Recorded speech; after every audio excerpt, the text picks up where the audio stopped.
Hello, and welcome to the Third Sector podcast. I'm Emily Harle. And I'm Lucinda Rouse. Each week we bring you half an hour of discussion and debate about the important goings-on in the charity world. Today we'll be digging into why there is so often friction between communications and fundraising teams. We'll be asking what leaders should do when this materialises and how to avoid it in the first place. We're joined by two guests today. First up is Max Newton, who's the Director of Fundraising, Marketing and Communications at Cerebra, a charity that supports children with brain conditions and their families. Hi, Max. Morning. And also with us is the digital comms and fundraising specialist, Rebs Curtis-Moss. Rebs has worked with a broad range of charities, including stints at the RNLI and Shelter, where they worked as interim social media manager. Hi, Rebs. Thanks very much for joining us. Good morning. Now, you've got an ideal perspective for this discussion, having worked in both communications and fundraising roles. So I'd like to ask you to get the ball rolling with this conversation. What do communications and fundraising have in common? Sure. I mean, as you've already said, Lucinda, I do think that I have quite a unique perspective on this, I guess, because I've worked in both of those roles and in teams of kind of all sizes. And I think that's why I'm so passionate about this topic, because fundraising and comms really are two sides of the same coin, in my opinion. And I think it was the late Labour MP, Joe Cox, who said that we're far more united and have far more in common with each other than the things that divide us. And I think that's so true when it comes to both fundraising and comms, because both fundraisers and comms folks really care so deeply about the causes they work with. They're so committed to achieving the best results for their audiences too. And I think at times it can seem like comms and fundraising have very different objectives and priorities, but actually, I think when we zoom out and we take a look at that bigger picture, we do have the same goals. Both teams want to engage audiences authentically, and they both want to inspire their audiences to take action as well. They just have slightly different ways of doing it. You know, fundraising builds relationships with supporters, it generates income, comms shares inspiring stories and engaging content, but ultimately, like I say, two sides of the same coin. You mentioned on the face of it, it may seem like there's different objectives. Can you tell me a bit, Rebs, about the common causes of friction between the two functions? Sure. So regardless of the size of the charity, it's kind of a tale of as old as time, really. The key kind of issues do tend to be the same and play out fairly similarly. I think there could be like a difference in team-specific cultures, a lack of shared strategy or mandate, a misunderstanding of each other's expertise can be quite a big one. Unrealistic audience and engagement goals, like can you just make this go viral please, is kind of one that I've heard in comms roles quite a few times from fundraisers. A lack of trust is a big issue. Territoriality, too many cooks, too many people giving input, I think can be a really big issue as well. There are specific ways I think that like plays out as well in different teams. So like with fundraisers, the thing that annoys them most about comms is feeling like they've not been involved in important decisions that impact supporters. So a really great example of that would be there's a rebrand coming and comms are working really carefully on that, but they haven't involved the fundraising team at all. Also, I think a computer says no culture is a big one. If you really want to annoy a fundraiser, just tell them no. Just say no and don't give any explanation as to why. Don't communicate. Just say, no, sorry, we can't do that. And that is guaranteed to be a red rag taboo pretty much. But I think as well, like just a lot of fundraisers feel like comms prioritise branding campaigning over fundraising. There could be really good reasons for that. But again, if you're not communicating as to why that is, that can be a really big problem. The other side of that coin is I think a lot of comms folk feel that fundraisers don't have a good commitment to like the brand. So using logos, whacking a logo everywhere, changing the logo, changing the font, changing the colours, you know, just being a bit fast and loose with the brand is a surefire way to annoy comms people.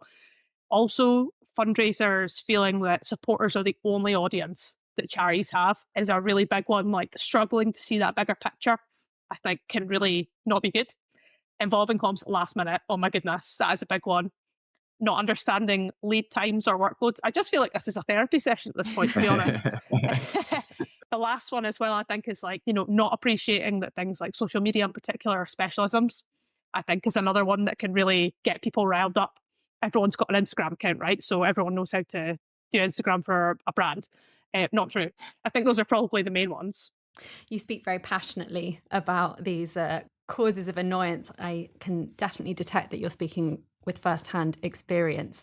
Max, you have worked at charities big and small over the course of your career, so I'm sure that you have a fair share of your own stories to share on this topic. Would you say that the tension exists regardless of the charity size? Yeah, 100%. I've worked at huge charities like British Red Cross, large charities like Shelter, and smaller charities with 21 members of staff. And I've spoken about frictions between fundraising and different teams, including marketing and comms, at various conferences. It's an absolute universal issue. I think somebody did a survey of fundraisers a year ago where 50% of fundraisers said that internal barriers was their main difficulty in getting their job done. And invariably from their perspective, with marketing comms teams and perhaps data teams as well, it drives people away. It drives people out of good jobs and out of the sector, whether they be fundraisers or their marketing and comms colleagues, because people just can't get their work done on either side of the divide, so to speak. It prevents greater success in terms of building audiences and brand profile and, raising more income. We lose money, we lose audiences, we lose really good people, and it affects people's mental well-being as well. And even if you've got just one fundraising person, one communications person working within an organization, have you seen that playing out in that context, as well as where you've got sort of whole directorships underneath with sort of each of those responsibilities? Yeah, absolutely. At one of my previous charities, like I say, we had 21 members of staff, a very small fundraising team and a very small marketing and comms team of like 2 or 3 people. It absolutely played out in exactly the same way as during my time at Shelter, where it was so difficult that the organization paid for an external mediator to take away the heads of the different fundraising and marketing and comms departments for a full day every month in person to try and work through those difficulties, to try and find some common ground and find that middle ground. And actually the real solution was to build relationships and build understandings between the teams. I understand you both worked at Shelter together. Rebs, can I just bring you in here to talk a bit about your experience? Sure. I mean, I was the interim social media manager and social media team at Shelter.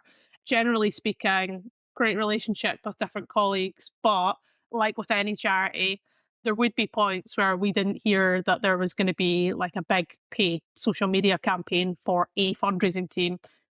Individual giving, for example, we wouldn't hear about stuff until the last minute or until it hit our inbox. So we'd log in the morning and we'd see like 2,000 messages that had come in overnight, and they were all comments on like paid social adverts. But because all the different fundraising teams often would use separate agencies, it meant that you never knew who they were working with. You would be working with a separate agency to the one they were working with, and then potentially getting into a stalemate situation where social media team doesn't have the capacity to deal with all the incoming comments, but the fundraising team or whatever team it is feel that it's not their responsibility to provide resources for that, and that's a social media team's job, is to respond to comments.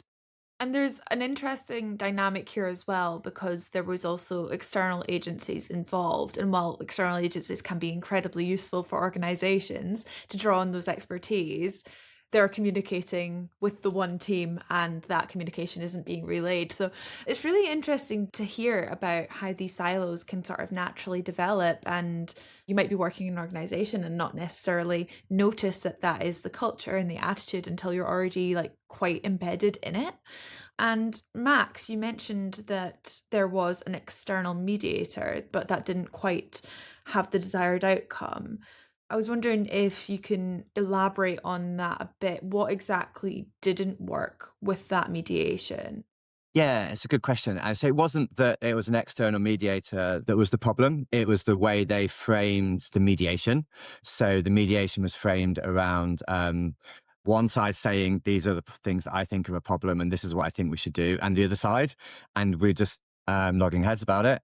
But actually what we focused on was building those relationships, following a program that I'm a huge advocate of, which is called Outward Mindset from the Arbinger Institute.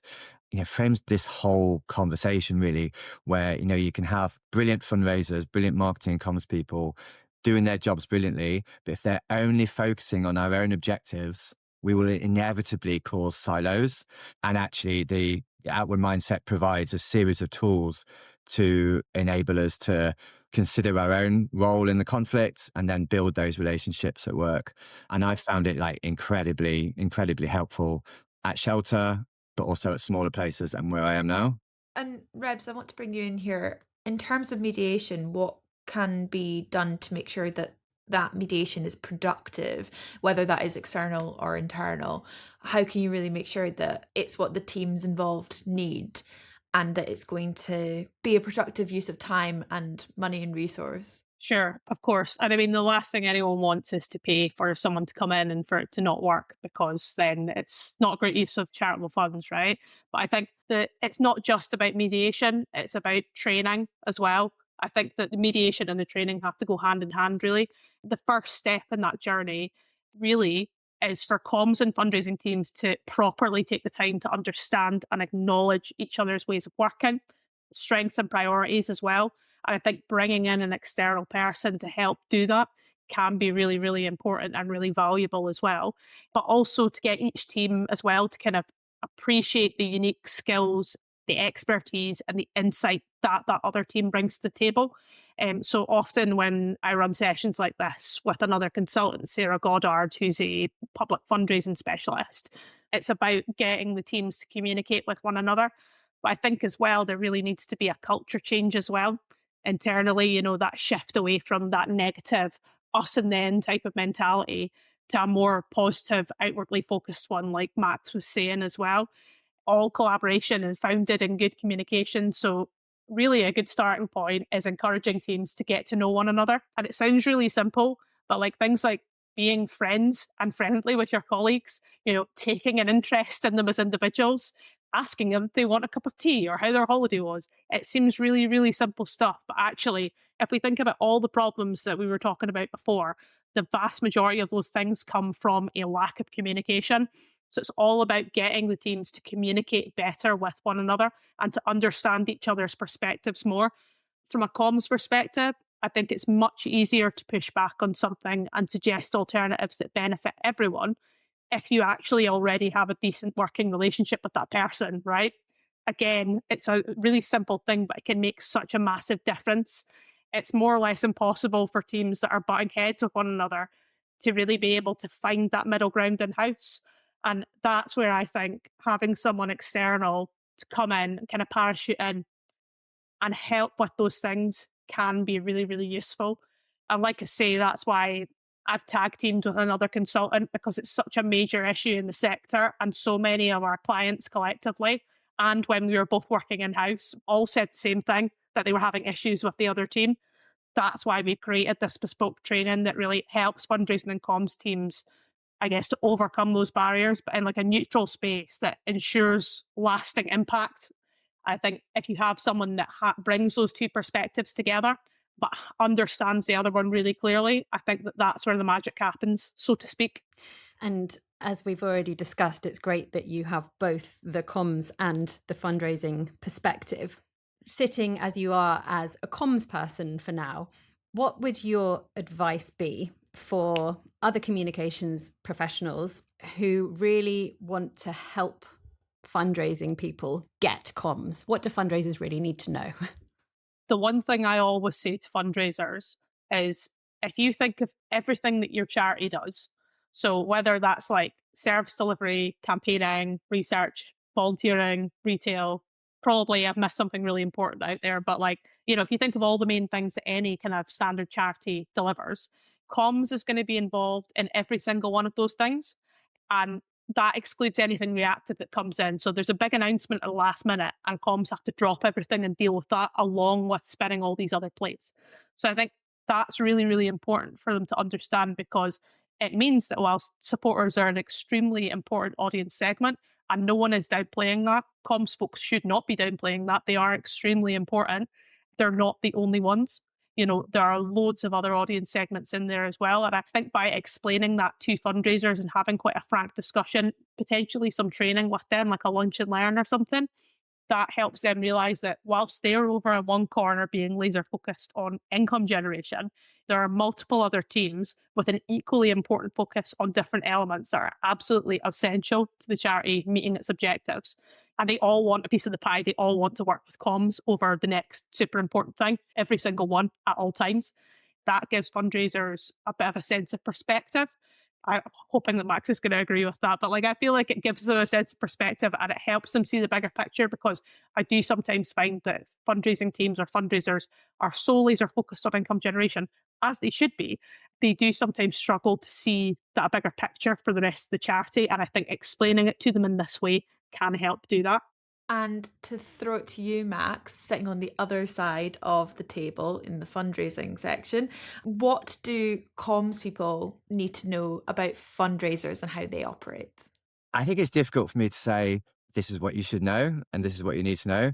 What I would recommend fundraisers and comms people to do is to go and ask their colleagues in the other teams and the directorates about their role, to take ownership, not to wait to be told, but to take ownership of finding out about the other team and about their objectives, about their red lines, about what gets them up in the morning and what keeps them awake at night.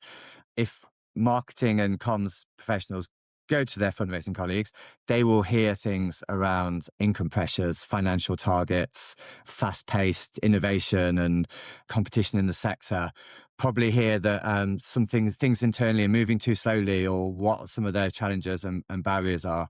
I would recommend to set up those meetings, whether you're a fundraiser struggling with comms or vice versa, to set up that meeting.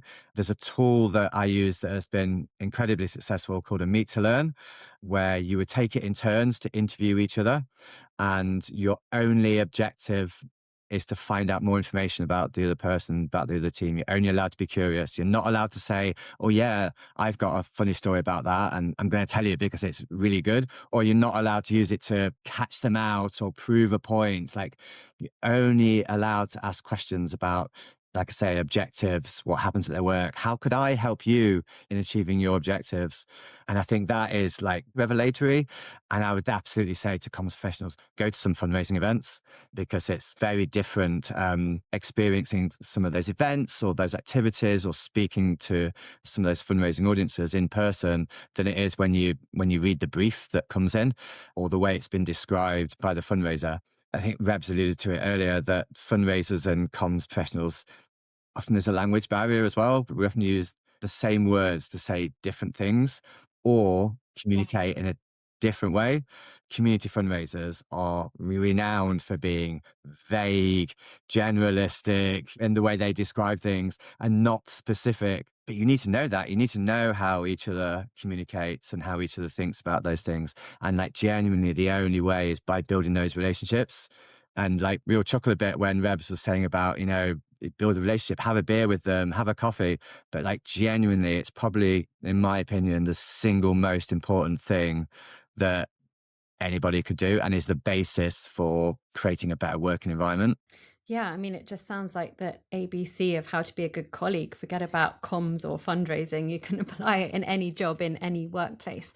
Max, you mentioned comms and fundraising professionals may use the same word but mean a different thing. Would you be able to share an example of that? Case studies. So at my previous place, so small charities, small teams, setting up meta marketing campaigns.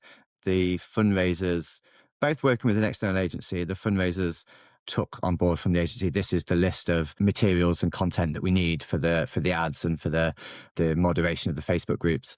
And so came to the comms team with, we need case studies. These are the case studies that we need.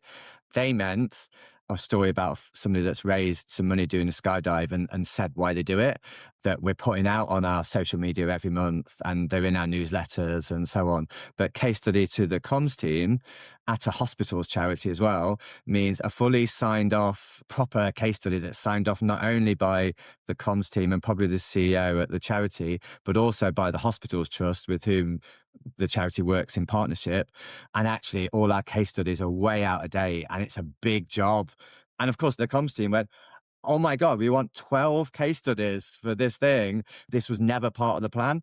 But actually what they really needed was stuff that was already in existence, that we was already putting out on social media channels, and was much, much less, just wasn't a big job. I think another thing that fundraising and comms teams kind of maybe butt heads on are like metrics, and the way to measure success is one that I've seen being quite a big issue. Fundraising teams sometimes can really, when it comes to communications, they might be tempted to use what is known as vanity metrics. So, for example, this has had X number of impressions or X number of views, and that looks great. Oh, we've had 1 million views, fantastic. But what does it actually mean? It's about having meaningful metrics and meaningful KPIs. So engagement rate, for example, is much better than 1 million people engage with us, because it's kind of a more so what. So there's kind of a difference in the language used when it comes to wash-up meetings, I find, as well, which can be difficult, because then if you're both compiling statistics, if you're using different ways of measuring success, that can be hard. So that's where, again, having aligned processes, aligned campaign structures and objectives is really, really helpful. And say you've reached a less than ideal situation within your organisation. People don't want to ask how their fundraising counterpart's weekend was or what they got up to on holiday. It feels like the professional relationship is strained.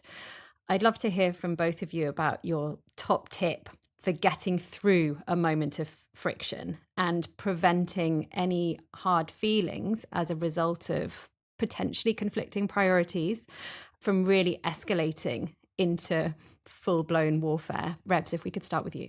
So something that an old boss of mine at the RNLI used to say when I got really stressed about something would be that the lifeboats will still launch.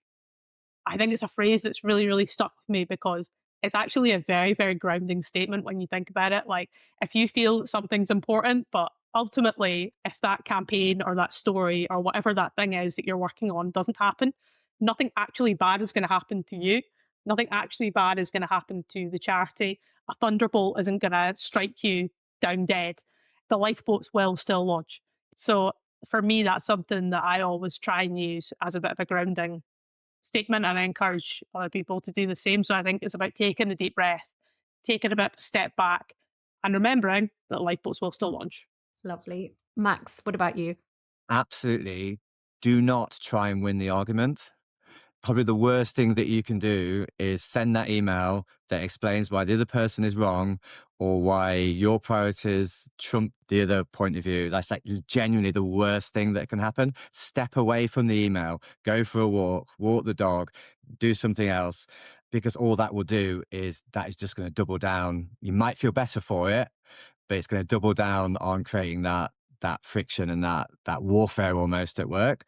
If I may, there's a model called pyramid of influence. If you imagine a triangle and sliced into, I think, 4 pieces, the top is correct. These are the things that we do. We correct people. Section below that is we teach. Section below that is we listen and learn. Section below that is we build relationships. And below that, at the bottom, is we understand our own role in a conflict. What we do a lot is we go straight in and we correct. The rule of the pyramid is if you're correcting and that doesn't work, drop down and teach. If that doesn't work, drop down and listen and try and learn from the other person's perspective. That doesn't work. You have to build that relationship. That is what you need to do. And it might not be asking about holidays and weekends and commiserating over the football, but I would say it's absolutely put in that meat to learn. The lifeboats will still launch and develop the relationships. That seems like a great note to end it on. Rebs, Max, thank you both so much for joining us and for sharing your experience and expertise. Thank you. Thanks so much. We hope you enjoyed our discussion with Rebs and Max, and that's it for this episode. From all of us at Third Sector, thank you so much for listening. Our producer is Jude Owen.